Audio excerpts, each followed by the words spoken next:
Hello, welcome back. Part 3. And now I think for all of this we're back with the model. Yeah, so less working from imagination now, more working directly. The model takes a break every 20 minutes or so. So in that time I'll be switching up and working stuff out from my head and things. So it'll be a bit of both. As I hide bits, like I just hid the arm and things, and as you isolate, like sometimes you've got to hide like the front leg so you can work on the back leg a bit easier and stuff. I'm just making polygroups as I go along. Probably it's an obvious enough point, but it's just helpful so you're not having to, especially if something's difficult to an area is difficult to mask off or whatever, you're not having to do it over and over again.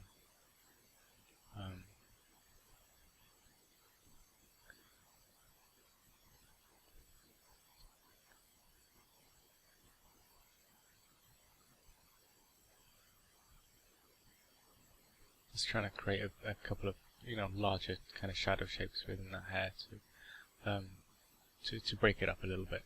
I don't want anything that's going to be distracting, but just something to describe it as hair. Potentially you'd want to consider the color of the hair. Like if it's darker hair, you maybe want to find more depths and things, more darker areas which are gonna catch the shadows and things and give the impression of darker hair. And if it's really light blonde hair, then potentially you'd want to look for less of those. Just trying with some different materials. I think at this point, again, I was just demonstrating to the Florence Academy students that you can easily switch up materials in ZBrush. But it's also sometimes really helpful. You switch to a shiny material and suddenly you see a whole bunch of little peaks and things that you hadn't really thought of being there before, and maybe you want to get rid of.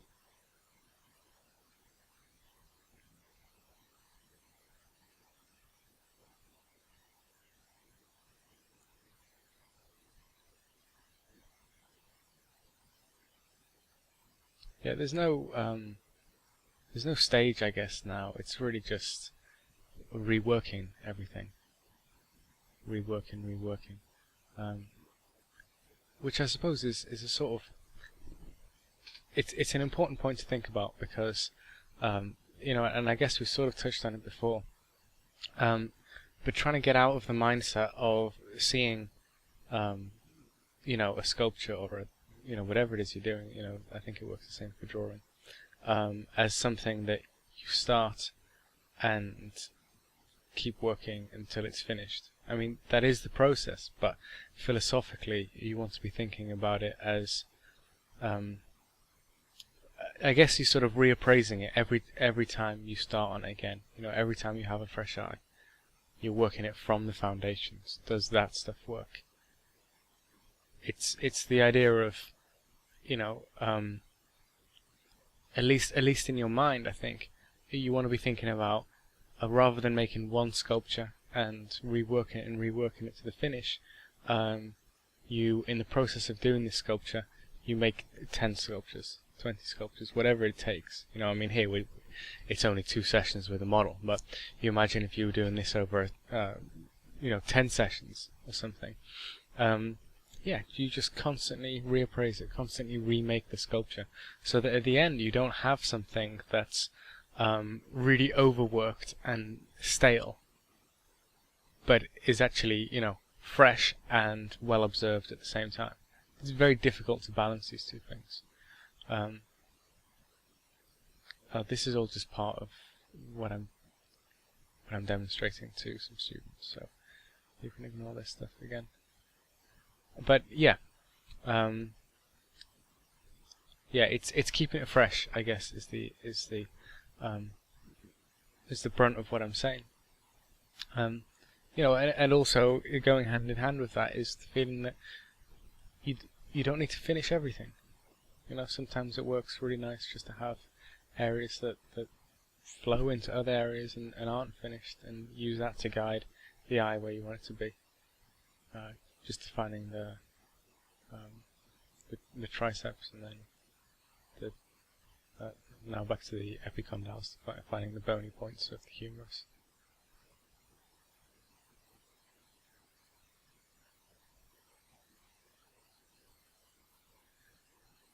And not all of these angles I'm going to be able to find on the model, so at this point it's going to be a combination of observing and making it up, just trying to make it work.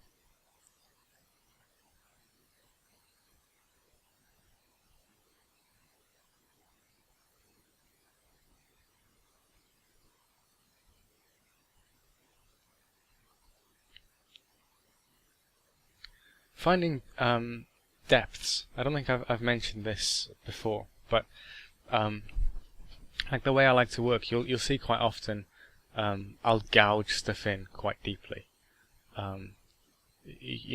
unrealistically deeply, but I want to find those depths as much as I can. It's the same if I'm working the contour of a figure.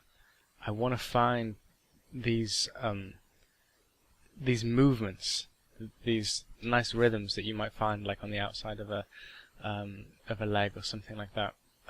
If you take a look at like an Egon Schiele drawing, he pushes these rhythms so much to breaking point almost, but because they're lying on this foundation of a skeletal structure, it doesn't become too-mannered. Tintoretto, the same, crazy wobbly drawings, but it's somehow strong and holds together. So, the way I like to work is to find these movements as much as possible. You can risk kind of making everything a bit florid, I guess, a bit overdone, but I would rather go far too far and then rein it in. It's much more difficult to have a really plain, boring sculpture, find ways to make it interesting. So, every little nuance I can find, every little peak and valley that I can find in these contours, I'm looking for that, and that's something really nice that the model's going to give you. And then when you really study that, then you can start to work it when the model's not there. So when I'm talking about depths, like carving into the model, this is the same sort of idea, but some of these depths, like if we see where the sacrum is on her in this pose, it never really forms part of the silhouette from any view. Maybe it would from the side, but I don't think it would. The gluteal muscles will cover it. So it's never, for this pose, it's never a silhouette, but I'm still thinking about that, and if I really find the depth of it as much as I can, or, the depth, like around the clavicles or where the spine would be, where it's bordered by the muscles of the back. If I really push these, then they're going to be catching the light and the shadow, and they're going to be creating nice, interesting shapes. Interesting, again, I shouldn't use that word. But, but I don't know, they will be interesting.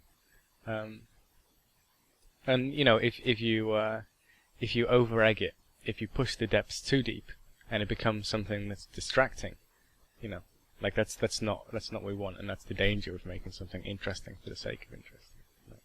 What we want is to be able to bring focus to a certain area, or create a beautiful shape, or gestural one. But if we over-egg it, then you just fill those depths up slightly. For me, it's always easier to over-egg it and then come back in. And our natural tendency, I think, or certainly mine, but and actually I think as guys working in visual effects and these sorts of fields, our natural tendency is to sort of precision, and very carefully worked things. And so that's why when I'm doing stuff like this, I try and go the other way as much as possible. And even as I'm looking at this sculpt, there's a few things that I wonder, I don't know, could I have pushed it further? Like there was no point where I felt like, let's say the way the hips and the rib cage go opposite directions to each other, create this S curve in the spine. Could it have been pushed further? You know, there was no point when I pushed it so far that I felt this is a breaking point, it doesn't work. So maybe I want to explore that. Maybe I want to find the breaking point, find the point where it doesn't work, and then move in from there. So I found my borders. Yeah, here just, you know, the hair was really quite ugly and straight up and down in the sculpt I had, and it wasn't representative of what her hair was like. So I've just put in a few accents just to say this is the way the hair's flowing. And the hair's a good example of an area where, you know, you wouldn't ever go and make it like it is in life. You know, you wouldn't even try to sculpt every single hair that exists. You know, you might do it for work, where you'd have a, you know, like a simulation, you'd have a guy doing the groom and stuff. But for a sculpt, you wouldn't even consider trying to make it every hair. So your natural tendency would be to simplify it into, you know, what are the big readable masses? How do I describe this hair in the most efficient way possible? And, you know, in the way that actually describes it in the most accurate way possible, or the way that conveys the thing that I want to represent about this hair. And, you know, people don't think twice about that. They don't think twice about simplifying the hair. But then, you know, when it gets to the rest of the body, you forget, and you can over-egg things and stuff, you know. So take the same thought that you would think about with hair. How do I convey this really complex this complex mass of, you know, many separate objects, and how do I make it into, you know, one nice readable thing? Because even if you did go in and individually carve each hair, and sometimes you'll see people try it, you know, go over with a rake brush and whatever, and give that impression, which you know, I mean, according to taste, you know, you might think works okay, but one of the things that you want to consider is there you're now creating lots of abrupt lights and darks. That's something that's going to attract the eye. So what you're saying as a you know, sculpture that someone's going to be looking at is, this is where I want you to look. I want you to look at the hair. If you want them to look at the hair, then perfect, you know, job done. If you don't, and there's this fizzing contrast that's grabbing everyone's eye, then you know, you failed. You failed in you know, where directing the person's eye where you wanted it to be directed.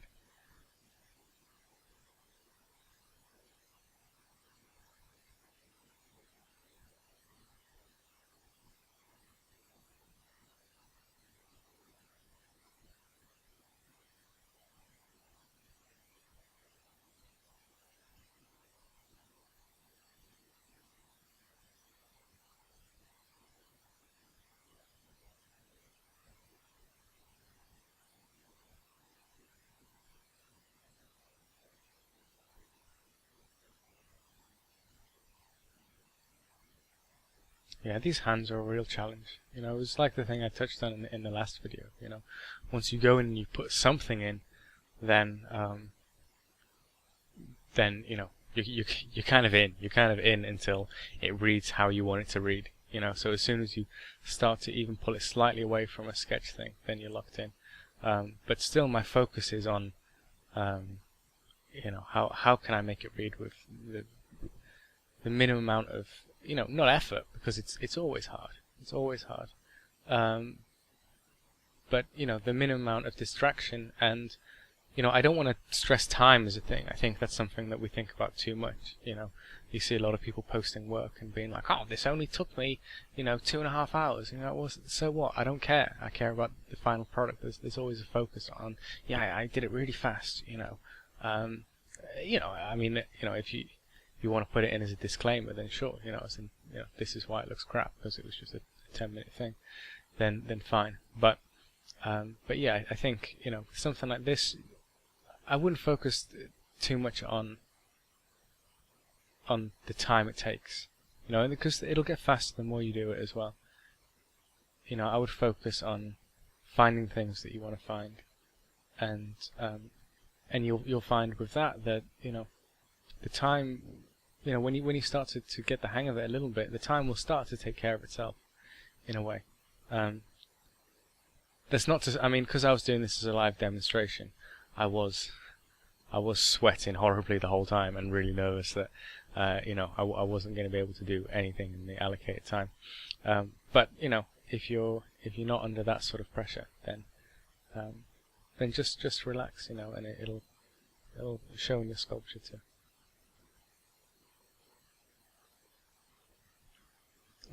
So here I'm carving in the difference between the gluteus medius and the gluteus maximus, which is, you know, from that 3/4 view, creating this kind of that S shape that I want to find. And then there, where I'm touching on, that's where the greater trochanter is, roughly thereabouts anyway. So, you know, I'm sort of trying to accentuate that there, quickly accentuating the hips. And, you know, now to the patella, you know, I'm still thinking of bones, bones, bones.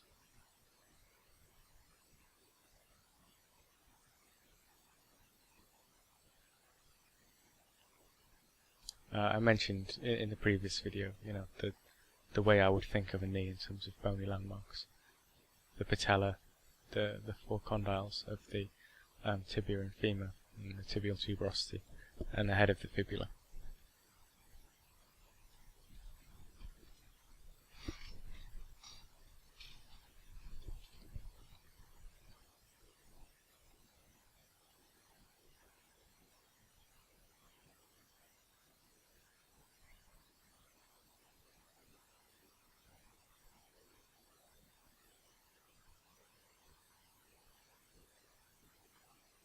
I'll jump around a lot from area to area. That's just my personal way that I work, you know. I'll work an area for a few minutes and then get bored with it and then jump to, could be a completely different area. That's my natural tendency. Sometimes I have to force myself to really focus and really finish an area. You know, in which case I'll probably hide everything else and just work on that area and just isolate it. And then you just have to make sure that once you've done that, that's going to help you focus. It's going to help you find what are the problems with just that area. And then when you're done with that, you have to come out and you have to reappraise it and say, how does that work with everything else? You know, as I've started working it and refining it, have I adjusted the proportions, you know, in a way that doesn't fit? Or have I made it over detailed compared to everything else? Is it now a distraction?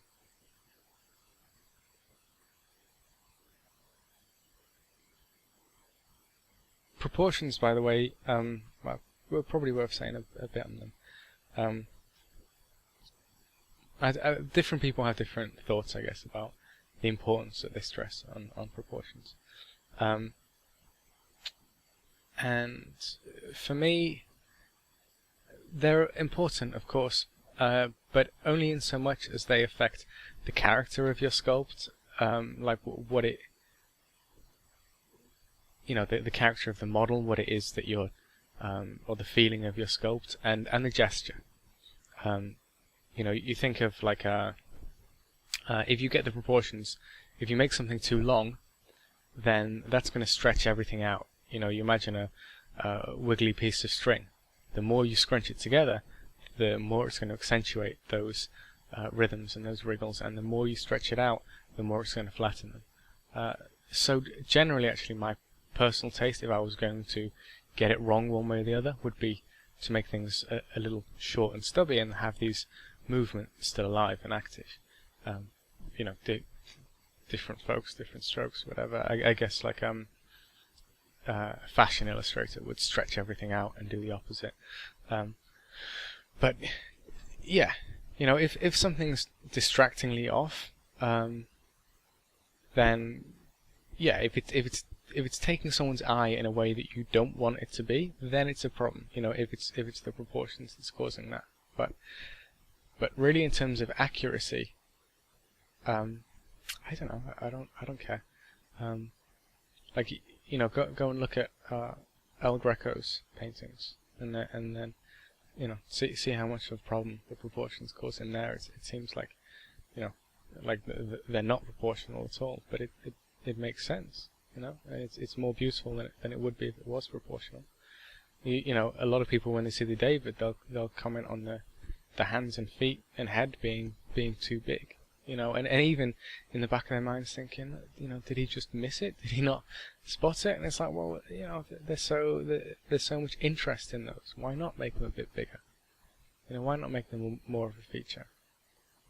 You know, and Da Vinci and Dura and a whole bunch of guys did a lot of work, you know, coming up with canons of proportions and things. Paul Richet in his artistic anatomy book has a great canon of proportions, and these things are all really useful, but would have been created very differently had these guys not been in Europe, but been in Asia, you know, or even Africa, or you know, any other end of the world where you know, where people are you know, have a different set of proportions. So so all of this work has been done on, you know, the proportions of Europeans at that particular point in time. It's all interesting, but I'm just saying, you know, like I say, as guys working in a field that does require quite a bit of accuracy and stuff, we can get a tendency to get too obsessed with them, you know. Oh, is the perfect figure, is it, what, 7.5 heads high? Was it 7 3/4? Does it feel dumpy if you have it 7 heads high? You know, well, whatever. As long as it works, you know, as long as it does the thing it's supposed to do, then great.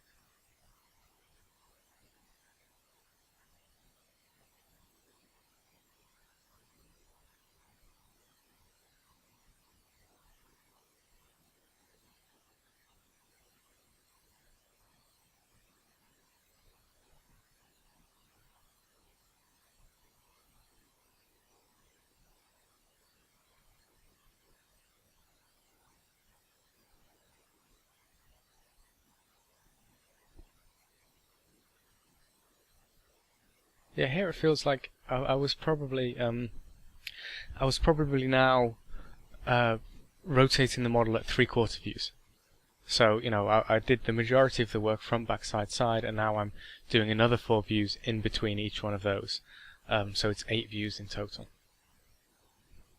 You know, so eight separate drawings in a way that, you know, I make sure each one of those works to the best that I can, and then, you know, when the model's not there, just make sure that they agree with each other, and the way that the transitions work from one drawing to the next makes sense.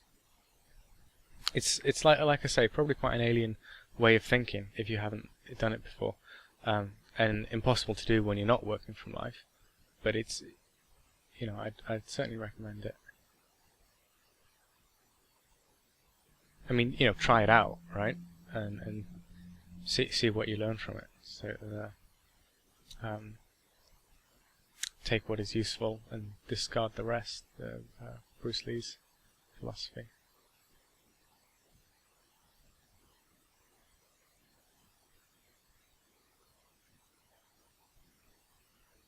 The model's going to change, by the way. I don't think I've touched on this, but the model's never going to be in that same pose the whole time. Never. And this is a tough pose as well. Like, you know, she was a dancer, and I stuck her in it, and I said, "Are you going to die?" And she said no. So, you know, we tried it out. But she nearly did. And, you know, that affects the pose. You know, if they're in pain, then they're going to be adapting a slightly different pose. Do you want to capture that? Depends. You know, depends on your taste. But you know, generally probably not. You know, for this sort of sculpt, I don't know why I would, you know, want to try and capture the model at her most pain. The big rhythms that I was talking about before, and the, you know, the S curves, and the way that I want your eye to flow around the sculpture, to move. So you know, if you're starting from the front view, that you're guided round the side, round the back, and then back round to the front again. These are the things that that I want to capture. So that those are things I'm going to be looking for. You know. You know, and each view has its own rhythms that I'm going to be looking for. There's always a discussion to be had about, should a sculpture have a dominant view? Should it work? You know, should each view work equally well? I think it's almost impossible not to have a dominant view. But some, you know, I mean, obviously, if the sculpture's made for like a niche, you know, you're not supposed to see the back, then obviously it has one. But you know, some sculptors did an amazing job of creating compositions that would, you know, that demand to be seen all the way around. And this is something that, you know, only sculpture can really give you. Jambalogna is a good example of that. Very interesting compositions, and you know, I guess his most famous one in this regard is the Rape of the Sabine Women, which is in Piazza Signoria in Florence. And yeah, it's bonkers. You know, it's like it's a three figure composition, and it's just one spiral all the way around and then back down again.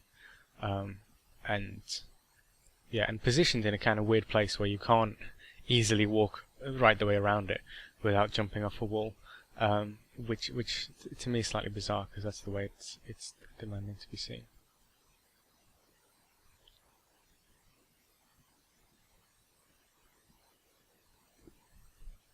Again, I'm looking at the sculpture from as far away as I can, making sure that I'm not getting too caught up in capturing little things that aren't important.